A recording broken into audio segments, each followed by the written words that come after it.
everyone, and welcome to today's episode of Betty's Smart Friends. I'm Betty Wang, your host. Today we are talking about women's health and wellness, specifically focusing on perimenopause and menopause, hair loss, weight gain, night sweats, foggy brain, low energy, emotional ups and downs. Do any of these symptoms sound familiar to you? If so, you're in the right place. We are thrilled to have Heather Walker here with us today. Heather is a physician assistant with over 20 years of patient experience in OBGYN and women's health. She is passionate about holistic wellness and has explored various innovative therapies for overall health and longevity. With her medical experience and knowledge of alternative therapies, Heather is the perfect person to answer our questions on women's health. I am so excited to welcome Heather today. Please welcome Heather to the podcast. Hello. Hi, hello. Thank you so much for having me. It's awesome. It's You're really fun. welcome. Well, tell the listeners a little bit about your background. You're a physician's assistant, or and you also have this passion for women's health and alternative therapies. How Tell us where you started and what your journey was like. Yeah. So I went to PA school in the early 2000s here at CU. And after that, I was doing a rotation with one of the OB/GYN docs. He needed a lot of help. He was a solo practitioner. And I was like, don't you think you need some help? And he was like, yes. So luckily, right after graduation, I started with him. I was there for 8 years. I did first assisting for surgery. I did lots of rounds in the hospital and lots of clinical work, right? So seeing women in the OB/GYN clinic day in and day out for all of those years. After that, I just switched to a different practice, also similar concept, first assisting in surgery and lots of clinic time doing rounds at the hospital for post-op patients and postpartum patients too. So after about 20 years, and both of those were at Rose Medical Center, which everyone's probably familiar with if you're from Colorado.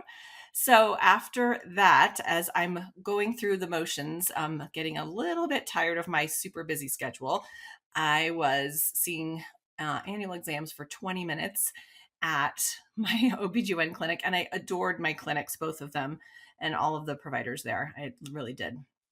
They're very excellent providers too. So I am going through the motions though of thinking, why do I not have more time to talk about hair loss, nutrition, and not even hair loss as much, but people saying to me, wait, you keep saying my labs are normal, but I don't feel that good, Yeah. right? And especially the women that were either postpartum or in their 40s or perimenopausal age and starting to just really not have a lot of time for talk of nutrition and sleep and how important water and exercise and different types of supplements could be. And I felt so badly, or even libido problems, right? Felt so badly saying, well, everything looks normal. And people were just like looking at me thinking, there has to be something more, right? So I finally started referring out to some other places that were doing a deeper dive into why people just aren't feeling that well. It's not that they're ill or having a disease, but just not feeling super awesome or at their optimal health. So after I was referring out, I thought, what am I doing? I also had been introduced by another PA friend of mine to a supplement company that was really beneficial in some perimenopausal symptoms and helping with energy, helping with sleep. And I started kind of dabbling in that. I can talk about that a little bit more later, but that really opened my eyes to certain things that I didn't even know. I wasn't taught in PA school as far as why certain things are so important, nutrition, etc. So, some of the sidebar things that it sounds like, oh, an apple a day keeps the diseases away, right? Joke, apple a Yeah. day keeps the doctor away. But really, it had to do more with why in the world are we not talking more about some fundamentals that are super important for longevity and feeling better, right? So I started looking around for another position and I was very overwhelmed with my clinic schedule and I had been doing it forever, but also high stress, right? So Yeah. finally, I just this year started working with a clinic called, well, it's at Sky Ridge, and it is a little bit more of a functional medicine place, but it's still traditional medicine as well. And we're just doing a lot of hormones, a little bit of weight loss, a lot of nutritional counseling, and really doing like a deep dive into why people aren't feeling as good. I think that's amazing. I mean, you and I talked offline about this, but I'm experiencing all this and it's hard to know where to go. Do you consult your OB? Do you consult your GP? I run into friends from my kids' grade schools who this is all they I ran into one last week at the grocery store, and the first thing she told me, she's going to see a functional doctor of medicine. She's gained 30 pounds. And just the emotional ups and downs, she can't handle it. Then I thought, well, do I need to go to a functional doctor? And what is that?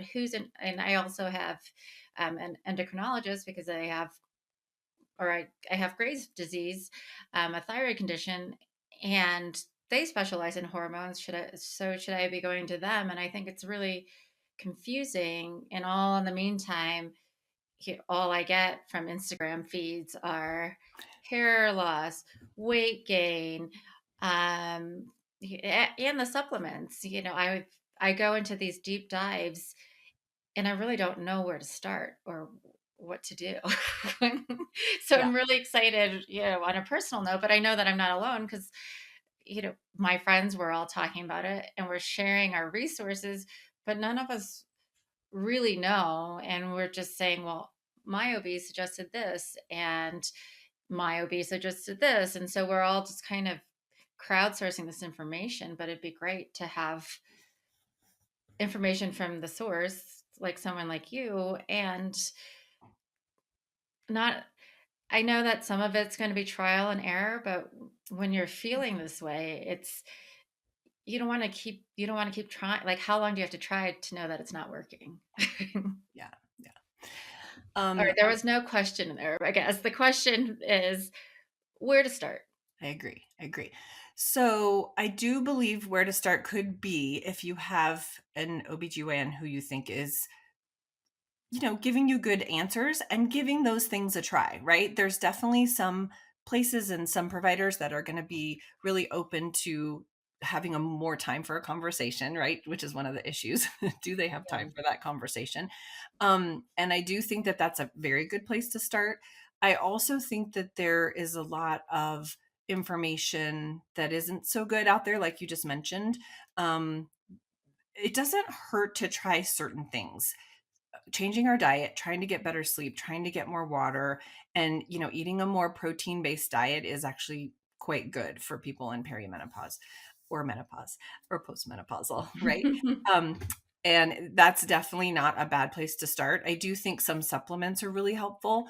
And again, it depends how much you want me to talk about this, but most people I'm finding these days are deficient in quite a few things, not just from a blood test, but because of age and because of our environment. And a lot of us have some toxic, our bodies are quite toxic probably right now with a lot of the toxins that are in our foods and pesticides, and the soil is depleted, and all of those reasons we have long term needing some more supplemental help, right? So the food literally has become depleted, the soil has become depleted.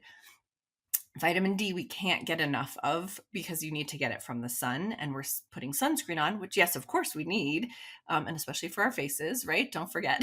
Yeah. but, but vitamin D, ironically, 80% of it comes from the sun, and we're supposed to be outdoors to get that. We are indoors a lot. We're in cars and in, establishments like homes or office buildings for long, long periods of time now. And our bodies weren't really meant to be that way or to do that, right? So that's one example, but we're really probably deficient in quite a few things. And so you just have to really know to get a pharmaceutical grade, higher quality vitamin of several different things. And of course, everybody's different. I can't blanket statement say everyone needs 1, 2, 3, 4, and 5, but for sure, I would suggest vitamin D is one place to start. So to back to your question, OBGYN is a good place to start if you don't feel that you're getting some of those answers or trying something for 3-ish months. And if you're not feeling better, right, whether they offer hormone replacement therapy or not, whether they offer just some nutritional and food things or supplement ideas or not, right, but trying whatever they suggest maybe for 3 months, and then if that's not cutting it, yeah, you have to find someone else who might have a little bit of, again, like a deeper dive or longer kind of listening or ability to take more time to deal with specific symptoms. So there's no silver bullet, which is what I'd love, right? Well, I Something mean, that just I knocks do it all out. I do think that hormone replacement is one thing that is quite helpful for many people. Okay. So that could be your little silver silver Yeah. bullet. Well, can you tell us, like, I mean, I think from the symptoms of, let's start with perimenopause, because the more I learn about it, the more it's all these strange other, I feel like I hear most about the hair loss and the weight gain, and then the loss of libido and Hot flashes. hot flashes, the night sweats, or I don't know if they're the same difference. Are they different? They're different, but Okay. one is more during the day and one is waking you up at night. Okay. Thank you. Um, but I've also heard that tinnitus could be one, or itchy ears, or the brain fog, which is hard when we're all so busy that sometimes we just think we're foggy because we didn't sleep well the night before. And then you read that insomnia is also another piece of it. I mean, when can these symptoms start, or when do you start Yeah. thinking, oh, maybe I should talk to my OB about this, or do they start bringing it up? Well, a good provider should bring it up, but many people don't, right? They're asking more about complaints often. Yep. So I would say perimenopause is probably about 7 years, maybe even 10 Oh, prior wait. to menopause. So it could be starting in your mid 40s, it could be starting in your early 40s. So menopause itself is actually it sounds crazy, but it's only like one day. But the Oh. word menopause means after you haven't had a period for 12 months, a Okay. natural cycle, right? Okay. So if you haven't had a period for 12 months, you have menopause. And then literally like the next day, you're postmenopausal, right? So it's just you're in perimenopause or so menopause is a broad term that people use for I'm having a lot of symptoms, right? Okay. Who cares about the definition? It doesn't really Yeah. matter. But peri just means you're prior to missing your cycle for 12 months and irregularity of your actual period is when we're in perimenopause. So people start to say, well, I'm getting my period less often, or it's shorter, or it's longer now. Like it's changing. What's up Yeah. with that? Right. And then Yeah. many of the symptoms of quote unquote menopause are very similar to perimenopause and postmenopause. But they are, as you just mentioned, hot flashes, night sweats, memory fog, libido changes, weight gain, especially in our bellies, right? Yeah. People complain about that a lot. Tinnitus and the ear itching is definitely a part of it, but it's pretty uncommon. I don't hear that a ton. Um, you're right, that is a common thing with hormonal changes for sure. And we also just have unfortunately risks that come with all of this, which is bone loss, memory, and the fogginess of our brain is unfortunately an estrogen depletion issue. And so that's why we know that estrogen replacement therapy, only for the right person, of course, can really help with that. But anyway, that's a little bit of a side note, but there's so many problems with either bone health, even losing muscle, and losing some cognitive function too can be all a part of this. So it's really normal, but doesn't mean we have to be like suffering, because imagine if you're starting in your 40s or early 40s and you're not done till 53, 54. That's a big chunk of time to not feel good, right? Yeah. And so just because I really don't know, after menopause, when you're postmenopausal, do these symptoms continue, or are they kind of subside more, or They do you can do you have 10 more years of looking forward to that? I don't of like, They can continue. That's one of the hardest oh, parts. So, yay. yes. So most people it subsides, but it depends on when, Yeah. right? And that's very genetic for a lot of Okay. people. If you kind of have an estimate of your mom or aunts potentially having a certain age of menopause, and then, oh, good, they sailed through it with no problems, that's a good sign for you or us. But if it's like, oh, they had a really hard time, again, there's tools that we can use to help people do a little bit better. But in general, it could be several years after you're done with your cycle, right? So the postmenopausal time of having symptoms could be like 8 years maybe still. So that's why our 50s are probably the time when most people are talking about this. And then around, 58, 60-ish, a lot of people are like, oh, good, I'm done with all that stuff. But some people, it's only 2 years and they stop, having them after 2 or 3 years of losing their cycle. Huh. And we'll talk more about how we can, how supplements or non non-medical is not the right term, but the typical treatments that we've thought about. I mean, I guess me coming from a not educated perspective at all, I I feel like my choices are suffer through it, tough it out, or go on hormone replacement therapy, which people I feel like are divided, or my friends who've gone on it. Some really hated it, some really loved it, and anytime you're dealing with hormones, that's going to mess with your brain a little bit, right? Like it takes your body a little bit to get used to, or I think of it as like going on the pill. Like I remember doing that, and that was not necessarily smooth, right? Yeah, the birth control pill is meant to completely stop our ovulation and to not get anyone pregnant, right? Which it's used for that in such a good way, and many, many people need that. But hormone replacement therapy is like very fractional as far as the amount of hormone. So Okay. it is, so for, well, I don't want to go into too much detail, but it's probably about a tenth or an eighth of the actual hormones of what a birth control pill is.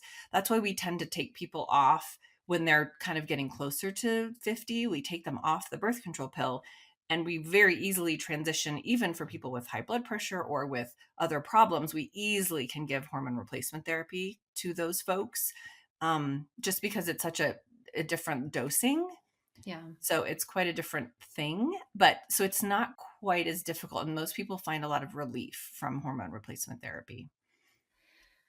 And I know that there are some myths around, or maybe they're not myths, I don't know, but you hear that, oh, if I go on it, then I'm more susceptible to cancer or breast cancer, or I forget there's just some negative, I don't know if it's fear based thoughts about hormone replacement theory or therapy. Is that, I mean, I'm sure there's some risks, but are they as bad as some people make them?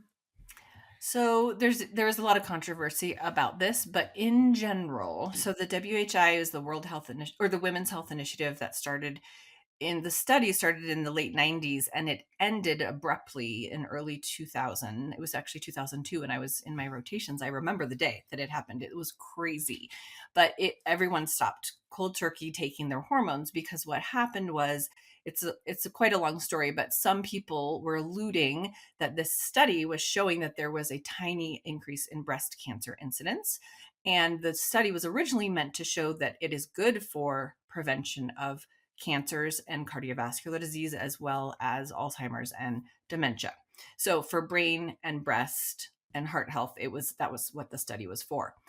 The people in it were much older, in their 60s. The average age was like mid 60s for the WHI study. And long story short, there was it was like 0.08% increase of incidence of breast cancer in one of the groups. And so they announced this, the news announced it, and everyone went off their hormones.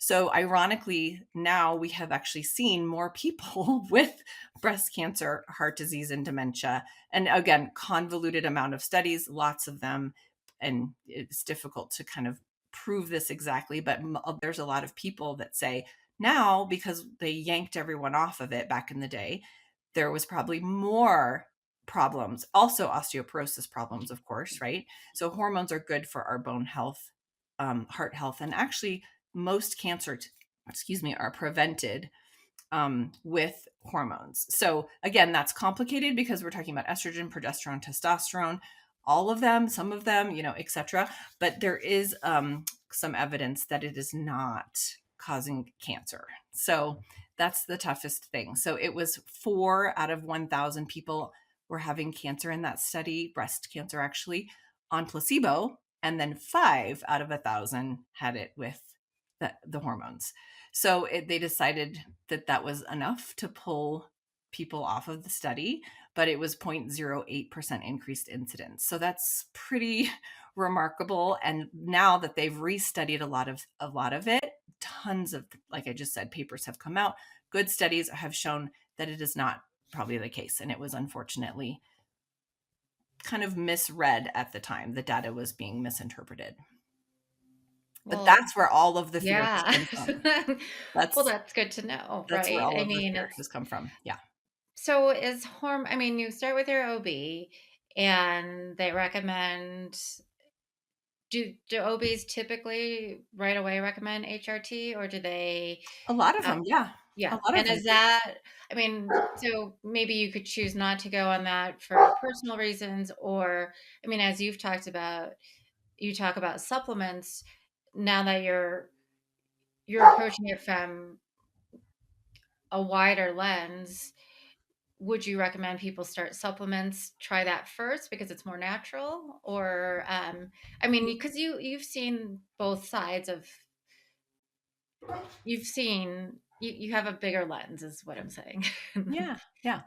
I do think supplements are a really good thing to start with. There are some things that are natural, like, um, ash, you've heard of black cohosh and evening primrose oil and that kind of thing. There's some natural things that do help with hot flashes.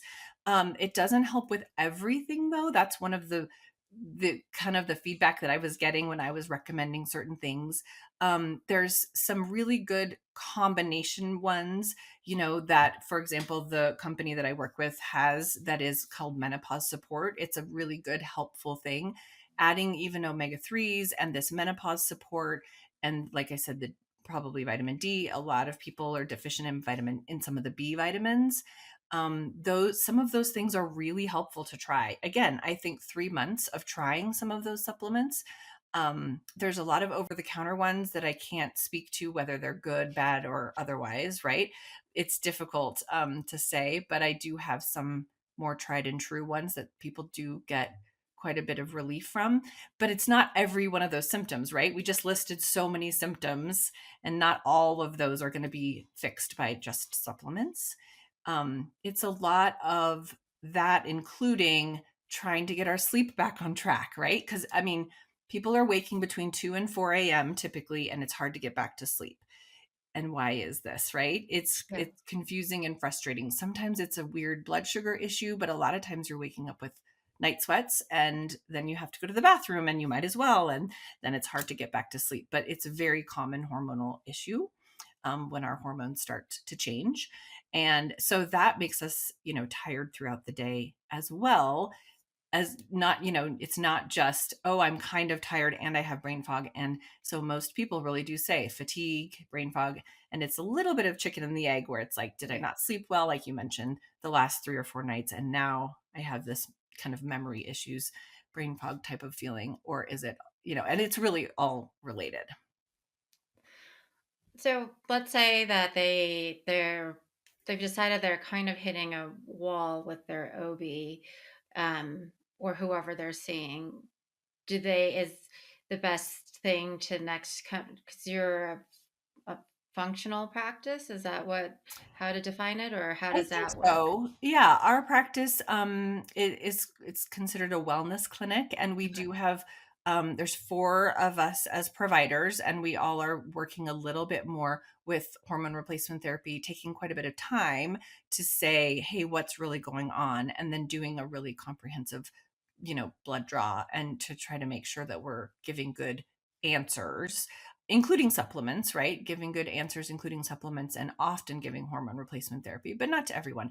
If your cycle hasn't even stopped, we won't give you any estrogen, but we could help with progesterone, which is really helpful for sleep. And we do testosterone at this clinic, at my new clinic as well. Can you explain the difference between what the three hormones do?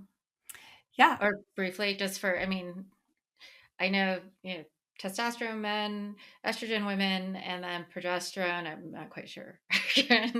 So when the hardest one of the other hard things about explaining to people why and when they're coming in, let's pretend I have like a 46-year-old who comes in and she says, I need my hormones checked Mhm. because I feel off, right? Yeah. If she's still cycling, it's very challenging to say, oh, let's check your hormones, because the four hormones we normally check is FSH, LH, estradiol, and progesterone. And then the fifth one would be testosterone.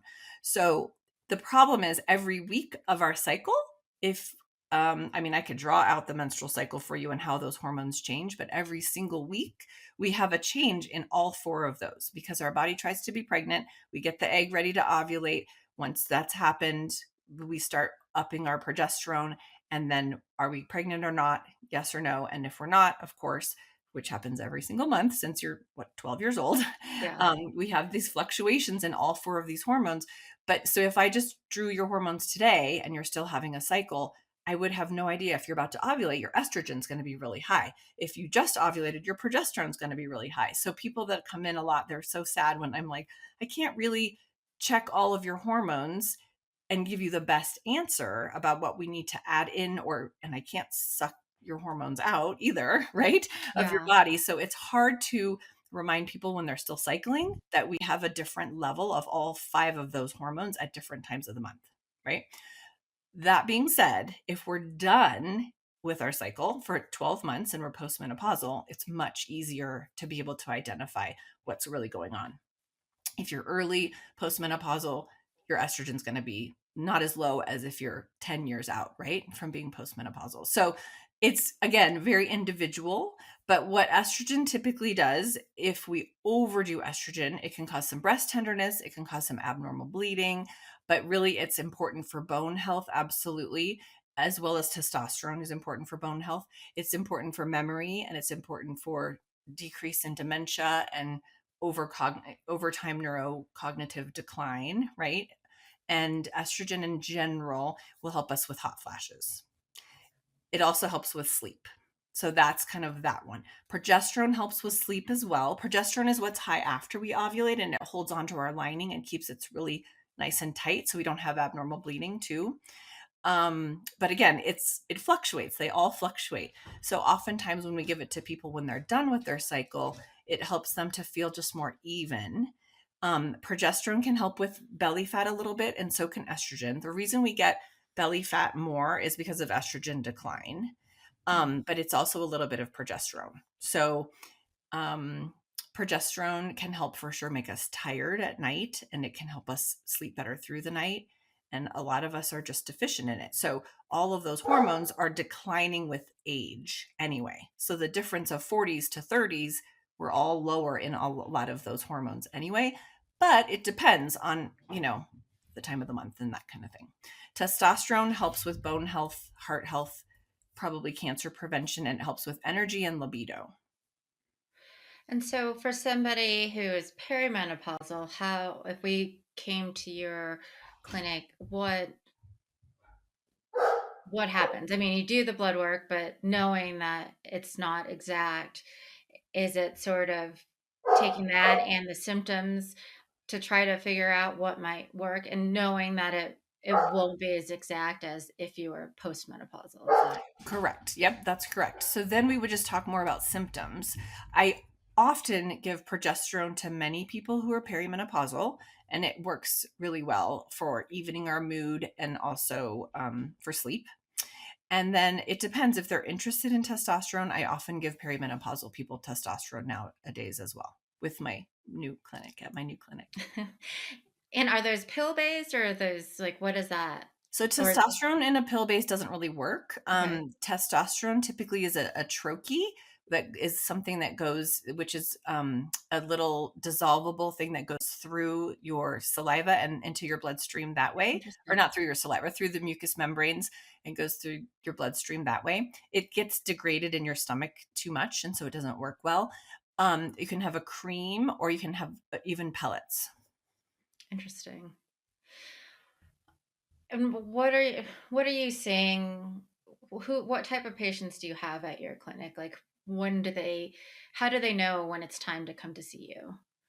A lot of people are coming because of hot flashes, brain fog, or low libido or weight gain. A lot. And since it's with like medical clinic, do insurance companies typically cover it? I know it's dependent on insurance companies, but are you So just considered a specialist within this field of women's health in the medical community? So for our office actually doesn't take any insurance. It just Okay. happens to be that way. It is, I guess, a tiny bit more like concierge-ish, if that makes sense. But a Okay. lot of clinics do take insurance, right? Ours does not. The medications are often covered by insurance, though. If I send a prescription to the pharmacy for you, of course, your insurance can pay for that. And tell us more about these supplements because I was telling you before we got on the call that I've read the Galveston diet and now I get all these Instagram messages and things about hair loss and the weight gain that we should be lifting weights that um, maybe we could just go by certain advice one by one and you can and the supplements and you can say okay that's not real and this is real. I mean, you've already talked about the protein that is something that we should be doing because Mhm. that has been coming up a lot, right? We Yep. keep hearing more protein and weightlifting, and that's where I get confused. Mhm. Is it heavy weightlifting? I mean, all of us, I think, growing up in '90s. I mean, most of us grew up in the '90s, but like all we heard was cardio, right? Cardio, low fat, all carbs. And so this is, a mind flip for us. And the heavy weights, does it have to be heavy weights or can it be, um, what does that look like? It doesn't have to be heavy weights, but one of the reasons for perimenopausal people that it's important is their sarcopenia is one of the big issues. But I also agree with you. It's just, it's a little bit sounds more like a trend. But for Hmm. women, I would say 40s and above, it's pretty important to do weightlifting, some type of weight training. One of the reasons is because as we're building our muscle and making it, hypertrophy, right? Every time we are lifting weights, we get sore, our muscle fibers are breaking down, they're reforming and they're getting a little bit bigger. But as that's happening, we have good metabolic kind of return, right? So that takes energy for that to happen.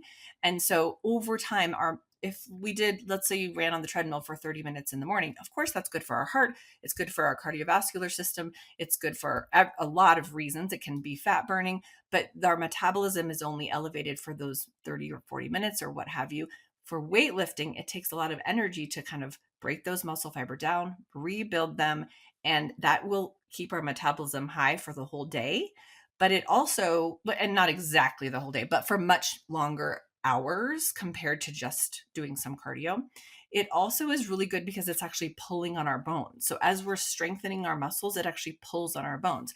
So if you've ever heard someone say, don't forget weight bearing exercise, vitamin D, maybe calcium, weight bearing exercise, it's just thrown out as like a phrase. It's Yeah. physically meant because it builds and helps keep our bones stronger. Does that make sense? So Yeah. a lot of people are like, oh, yeah, I've heard that phrase for so long. I didn't realize, especially if we're sitting a lot in our chairs during the day, we're not doing much standing or, we're not doing much activity. Even again, our bodies were meant to, in the old days, be foraging, hunting, and gathering and physically moving all the time. And so, even from standing, our, different types of muscles in our core are being used if we're standing more or walking more. And so, weight bearing exercise is really important for those reasons. And longevity wise, people are calling it like the currency of longevity now is muscle. And it has to do not just with metabolism being higher to burn fat, but also cellular processes working better over time. So there's a lot of different people talking about how important muscle is now. And you use this term that actually I saw on Instagram and I had to look it up.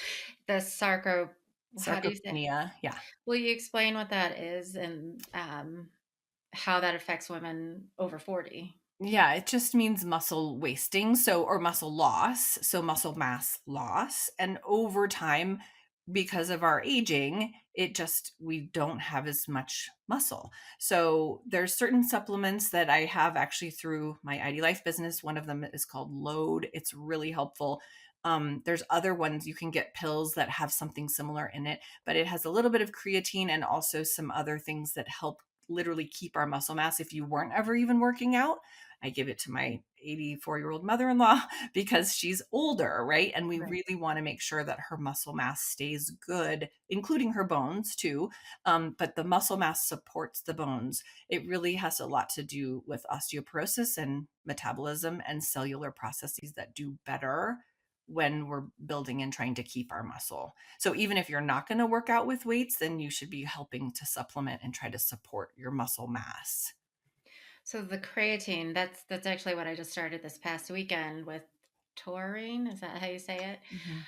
Um, you're also recommending that to clients or older who are aging just for the does it build muscle or it just It just helps prevents your keep muscle muscle, yeah, from from wasting. waxing, Yeah. from wasting? Yeah, it helps if you're working out, it does help to build muscle as well. But if you're not working out, it helps it to decrease from wasting.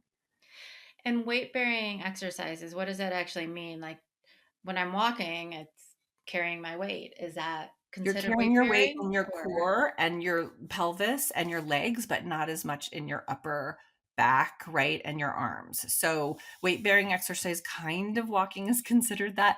But then I always tell people you can literally take like some 5 to 10 pound weights and try to make sure we're working our arms, our chest, and our back a little bit as well. And lifting with legs is also good, but if you're not going to do that and just do walking, then I would recommend baby doing steps? something. Yes. Mhm. What about, we're here, I felt like this was a trend maybe for 5 years before this new protein. I guess it's not new, but the fasting, the intermittent fasting, and is that good? Is that bad? I think the Galveston diet. She's a proponent. What have you found, or what have you seen in your practice uh, I do with think a that? lot of perimenopausal and menopausal and postmenopausal people, um, benefit from it, to be honest. They really do. I figured out that I'm not a good intermittent faster because genetically I took a DNA test. Again, this is with my ID Life company. I took a DNA test and I tried it 3 times, Betty. And I kept thinking, why is everyone else doing so well with this? And kind of losing a little bit of weight, right? I did it for 2 or 3 weeks at a time and my window was small, right? A lot of people do benefit from it. I'm definitely thinking that if you don't know if you're going to benefit from it, you should try it. Yeah. And the windows are probably it's best to maybe do like an 18-6, right? So that's or it depends. It depends if you're new to it. I would do it a little less aggressively and start with a shorter fasting window. But long story short, it's really beneficial for a lot of people. I ended up getting my DNA test and I was like, oh, thank goodness I figured it out because it just says to me that I'm not a good intermittent faster because what happens to me is I overeat in my eating window. And so I realized, oh, and I mean, my DNA said that I would probably have that issue. And I was happy to, to know that I was not crazy, basically. Well, that's really interesting. So your DNA can tell you, This particular because test has a few. testing is different than the hormonal testing. Right. So you're born with your DNA and some people do better. I mean, some people have kind of overeating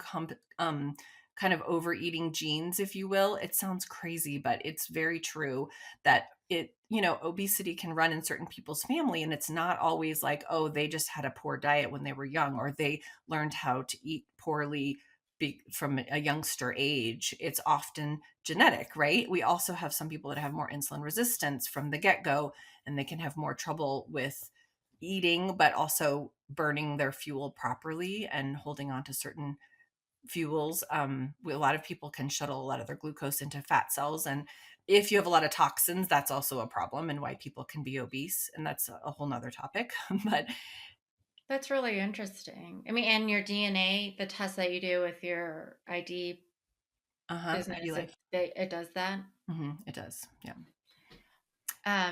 What about, well, I want to talk about how that connects with your clinic work too, but let's maybe continue with the other things that we're hearing and then maybe go back to that because I think that's really interesting, right? Because Sure. when you're going through this, you just want to figure it out. You just want to figure it out rather than trying everything. So that all sounds very appealing. Um, the other thing the Galveston diet had said was high fat.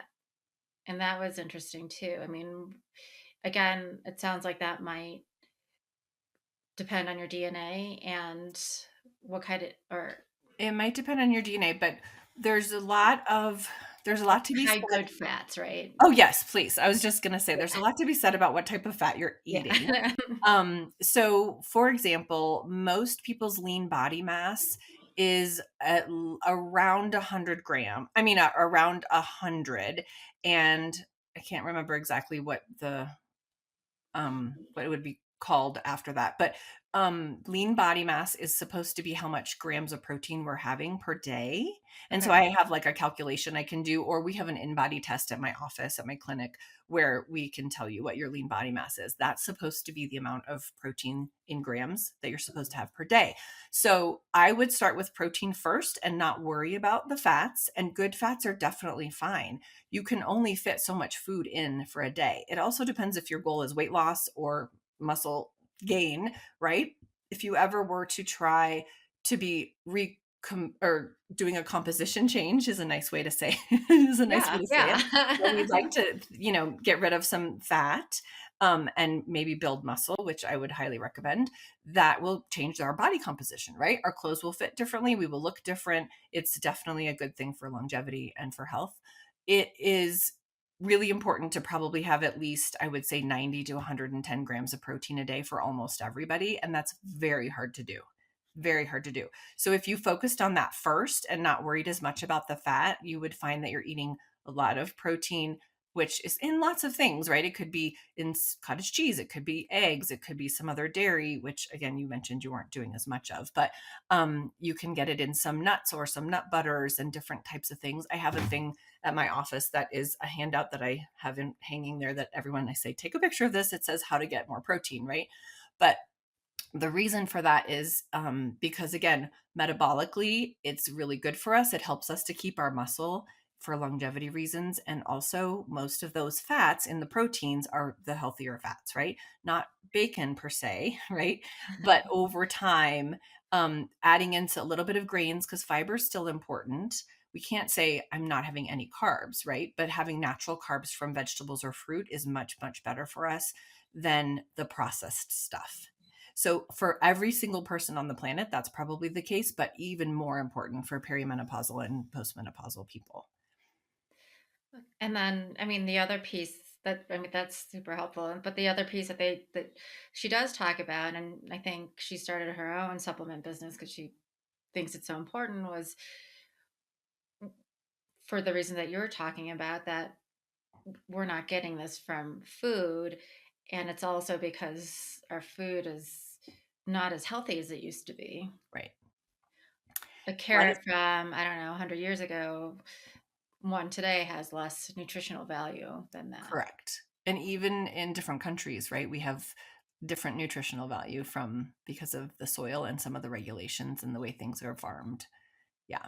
So a lot of people even claim, "Oh, how come I can eat pasta in Europe or bread Yes. in Europe and it doesn't cause me to feel bloated," and that kind of thing. And it's because we have the husk of the wheat has been removed and there's not a lot of nutrients in that, and it's very different. We also have a lot of pesticides here, and even organic labeling is not always meaning the same thing in different countries. And so the mass production of food is very different than kind of more farm to table type of situation.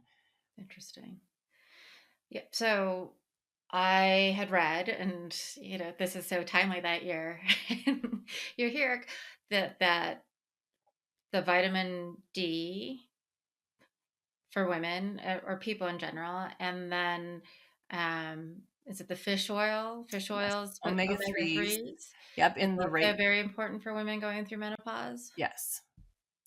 The omega 3s are from fattier fishes, right? And the omega 3s that are made well are not just like boiled. So when they're made poorly, it's boiled down and they just take this big like slew of the omega 3 fatty acids off of the top.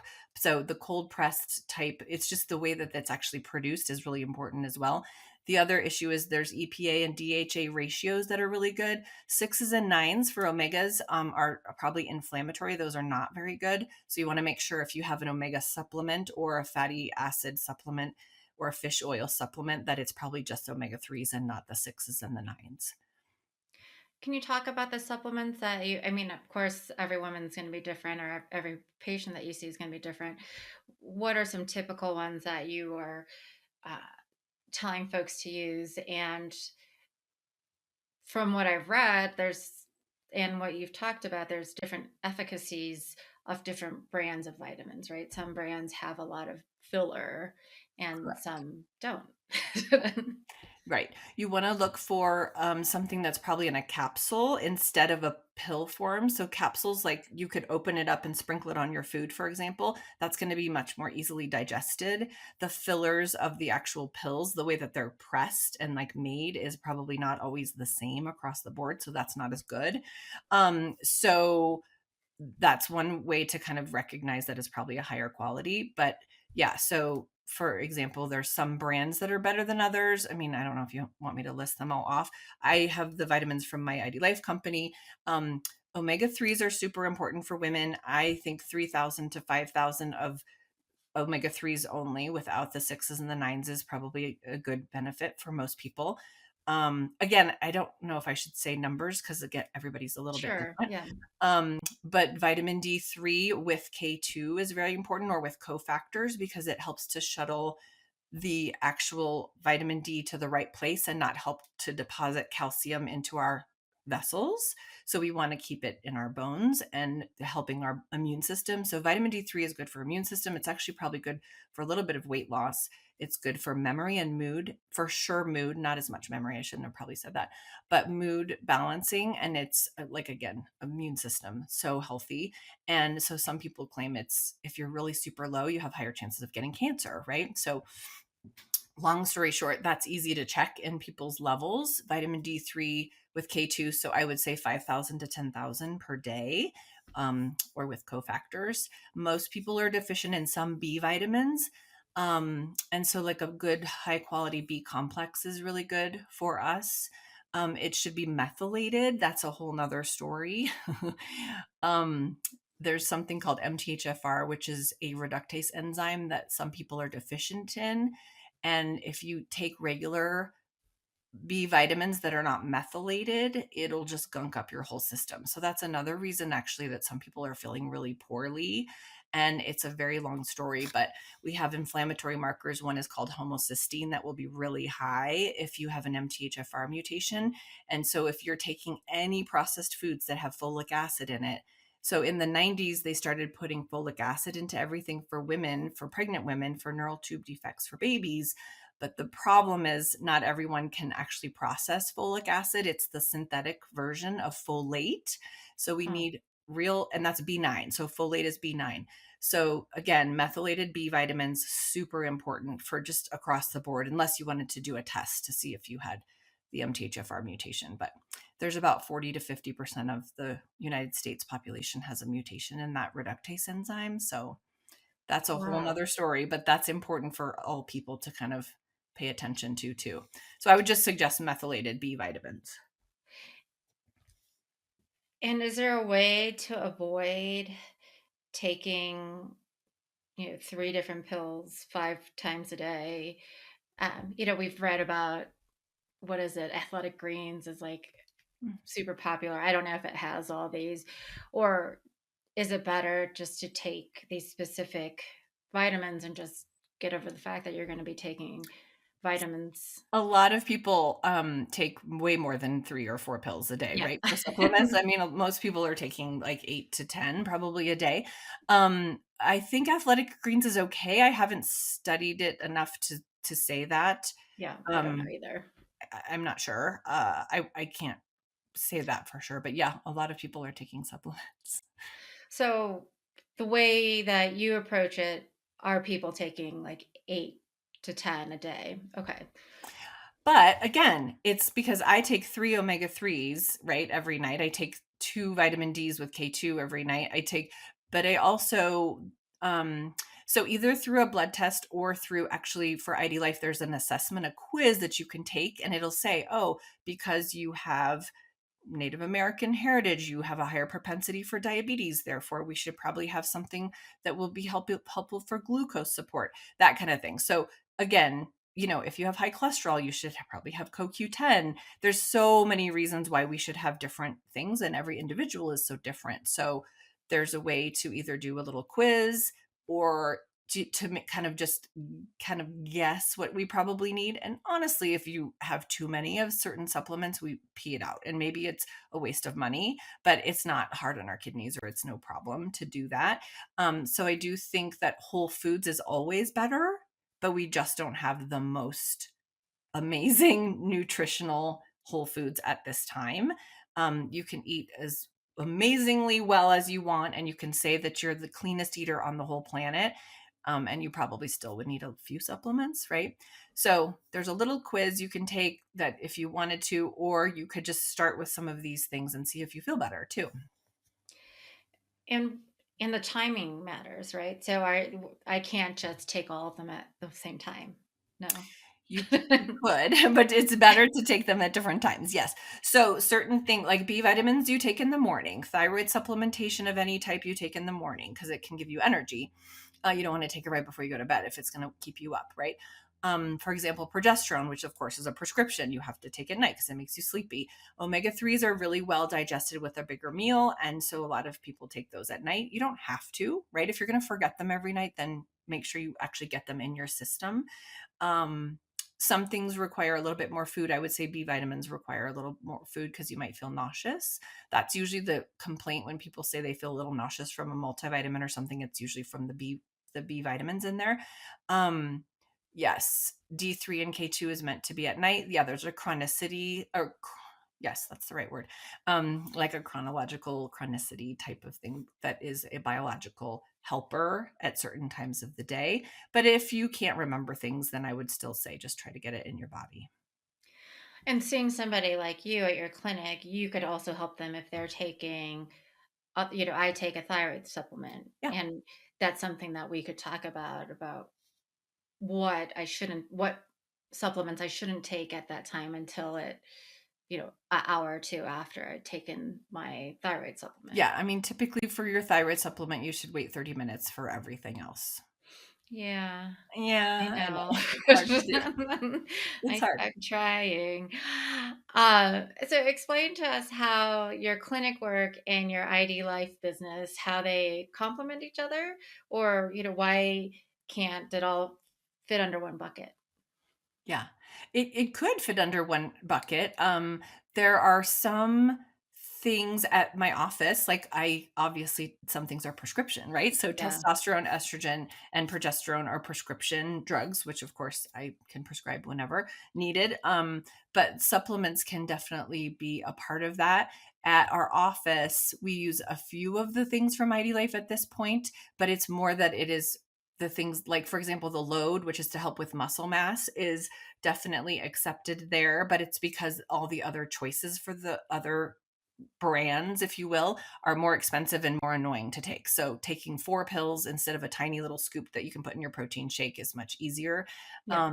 So it's more of like a competitive kind of situation. But I mean, I love helping people inside and out of the office. And if someone just wants to try some of the ID Life things, they don't have to see me in the office, right? And there's no fee. And I can just say, hey, here's how we can start you off with some supplements with the assessment, and here's some other things I recommend for some symptoms.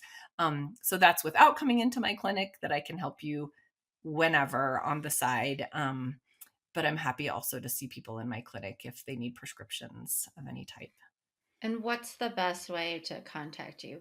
How do you have a website or, um, I would say to contact me would probably be email. I should have a website. I mean, I keep meaning to get it finished and I don't have it done. work in progress? Yes, yes. Yes, in progress. But when I do have a website soon, I would definitely love to share it with people. But Okay. um, email is a great way to contact me too. Or to find you contact you through the clinic. Yeah, yeah, of course. Yeah. I mean, what do you typically recommend for the mood swings that some of us experience? I mean, are these other supplements, they take care of certain things, And is the idea that that will in turn help mood swings, or is there something specific that people take to help with the mood swings? I feel like mood swings is a little tough, right? I Yeah. think that the progesterone to help with sleep is one of the vital keys to help with mood swings. Um, and also probably vitamin D3, to be honest. What about calcium? I mean, a lot of times when you see D3, people are saying take calcium. Is that something that should be on our radar or not? Yeah, These other three should be priorities. What for? I would say it's not a top priority. A lot of people get enough calcium in their diet, to be honest. We used to overdo calcium a lot, and now the concern is that we don't want to be laying it down in our arteries. We have calcium score testing that we do for cardiovascular health and atherosclerosis, right? That we don't want to have too much calcium. So we used to really talk about high levels of calcium Right. for women, and now we need to be 500 or below per day. Definitely is a good cofactor or is a good complement to D3. Um, but I don't think it's as necessary as we used to think. So that Okay. has definitely changed over the past 10 years. And can you tell me a little bit more about this ID Life that's your business? Like what exactly is it? It's a supplement that focus on health and wellness in general, or is it mostly women's health? It's health and wellness in general. It's a business that I've just been using to help people feel better for, I've been doing it about 3.5 years, almost 4 years. And it's how I kind of realized that I didn't know so much about nutrition Yeah. and other things in the whole world of health that is not talked about as much in conventional medicine. And it's crazy. So like even the MTHFR mutation, we talk about it for pregnancy loss, but ID Life was talking about it years ago, and I was like, wait a second, how, people are knowing that there's nutritional problems with when you have an MTHFR mutation is very fascinating. Anyway, I started learning so much from them that I was like, I need to delve into this a little bit more. And so I have a website for that. I do have a website for that. And we have a new product even called BioAge, which is helping with cellular regeneration and mitochondrial repair. And it's for anti-aging, essentially, which is kind of sounds like a little bit of a buzzword right now. Yeah. But it's Like pretty, self-care, right? yeah, exactly. But it's pretty awesome. And that has been it's really science-based and science-backed, and there's over 50,000 white journals that are referenced for a lot of the different supplements and different things you could take. So there's a little bit for workout stuff if you want it. There's collagen, there's, different things. There's definitely vitamins that are individually designed. So Betty, if you took the quiz versus when I take the quiz, our vitamin recommendations will be totally different, right? Even though we're both females of the same similar age. Yeah. But your symptoms versus my symptoms, we may have a little bit of different suggestions for supplements. So it's just a cool tool. It's not the end all be all as far as like that's the only thing I talk about, but I do love the science behind it, and it's really good quality stuff. So Yeah, I mean, is that what? Because when I went down my deep dive, there are a lot of supplement companies out there, yeah. and um, me as a layperson, I did the Consumer Reports, I did the Wirecutter from the New York Times. You like to see where, and I still don't know, but you who've been in the medical community for over 20 years, what drew you to this company? Obviously, it's reputable and Yeah. Well, effective. I mean, the person who introduced me to it is a physician assistant also, and yeah, she was doing internal medicine. And then one of my OBGYN friends has also been doing it, right? So it's one of those, medical doctor, of course. And they are just a lot about it. And then there's some functional medicine people there, and it's very, the science of it is just very reputable. And so it's easy for me to just trust that they've done a lot of research in creating everything that's done. You know what I yeah, mean? yeah. It's easier for me to be like, "Oh, phew, I can just trust that that's, high quality and that it's made What well and they done well." right. And yeah. Well, especially, yeah, you've spent time looking at it for yourself.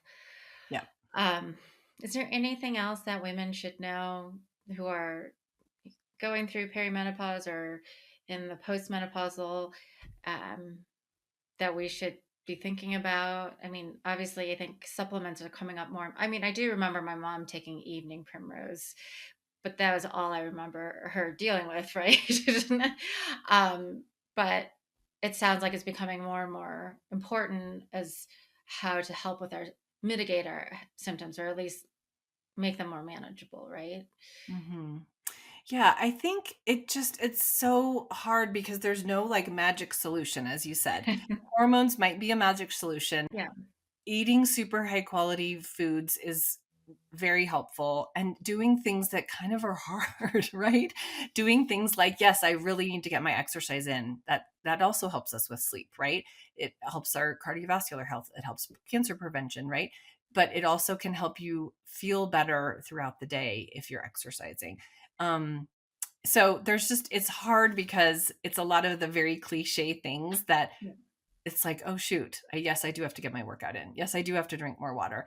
Yes, I do have to try to, prioritize my sleep and my nutrition. And it's kind of frustrating, like you said, that there's no magic like solution. no, I am just, making sure. Yes, yes, yes. Making sure that there's just not one supplement I can take once a day and everything will be so much better. Yes, yes. But no, I mean, I think it's really good to understand the whys and that it's moving forward, right?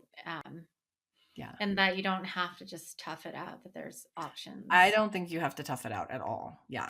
And I do think that hormone replacement therapy is maybe underutilized in some places. And there's really good ways of getting like bioidentical hormones through the pharmacy, right? It doesn't always have to be something weird or woo woo. You know what I mean?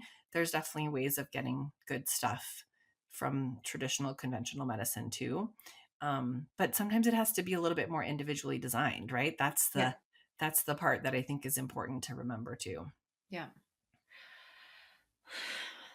Wow, I feel so informed. Thank you. That was amazing.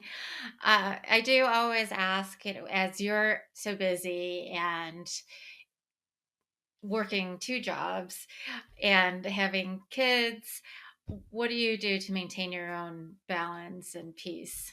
Yeah.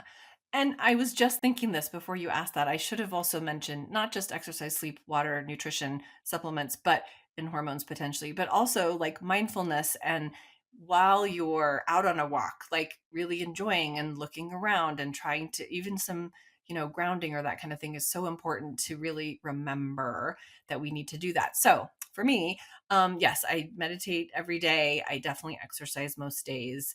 Um, and I feel like my sleep has gotten a lot better since I've started hormones, to be honest. Much better. So that's improved. And having a less stressful job for me has been quite amazing. And I Yeah, truly enjoy it. And so I really enjoy this work and helping people feel better. That helps a lot too. And remembering that, right? Being grateful for what we have and trying to remember that that's a good practice to do. So I think meditation, a gratitude journal, sounds again a little cliche, but I love doing all that stuff. Um, yeah. And exercise for me is a really big stress yeah. reliever actually. So I mean, my next question is, I work with a lot of women who are thinking about retiring or in retirement, and studies show that if you have a hobby or a particular passion, that it's really indicative of how satisfied you'll be in retirement, right? I mean, do you have hobbies or interests that you'd share with the listeners that might be of interest to them? I mean, I do a lot of reading, I will Yeah. say, and I've always enjoyed reading. So that's, Anything good?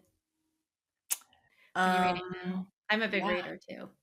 yeah. Well, I was just reading this MTHFR book that's actually a little too heavy. Like, I'm like, oh, um, Yeah, I don't think I'll be taking that recommendation. the science of it, I'm like, I don't think anyone's going to want to Yeah, read this.